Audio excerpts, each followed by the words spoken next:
বিসমিল্লাহির রহমানির রহিম। সম্মানিত ভাই এবং বন্ধুগণ, সম্মানিত নগরবাসী, আগামী 19শে জুলাই রাজধানীতে শরণার্থী উত্থানে মানুষের ঢল নামবে। সেই ঢলে আমরা একাকার হয়ে যাব। ঢাকা জেলা থেকে লক্ষাধিক মানুষের উপস্থিত করতে হবে।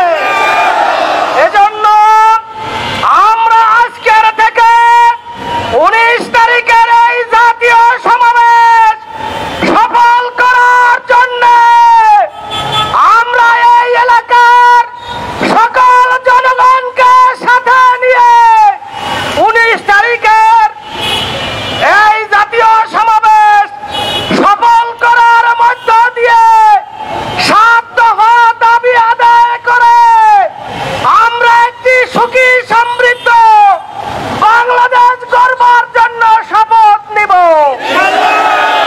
এজন্য আমরা জনগণ দেশবাসীকে দাওয়াত দিচ্ছি, আহ্বান করছি, আপনারা রাজধানীর শরণার্থী উত্থানে উপস্থিত হয়ে জামাত ইসলামীর হাতকে শক্তিশালী করবেন এবং জামাত ইসলামী যে একটি কল্যাণকর রাষ্ট্র কায়েম করতে চায়, সেই কল্যাণকর রাষ্ট্র কায়েমের উদাত্ত আহ্বান জানাচ্ছি।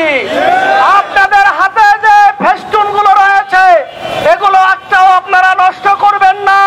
19 তারিখে এই ফেস্টুন গুলো নিয়ে আপনারা ঢাকাতে যোগদান করবেন।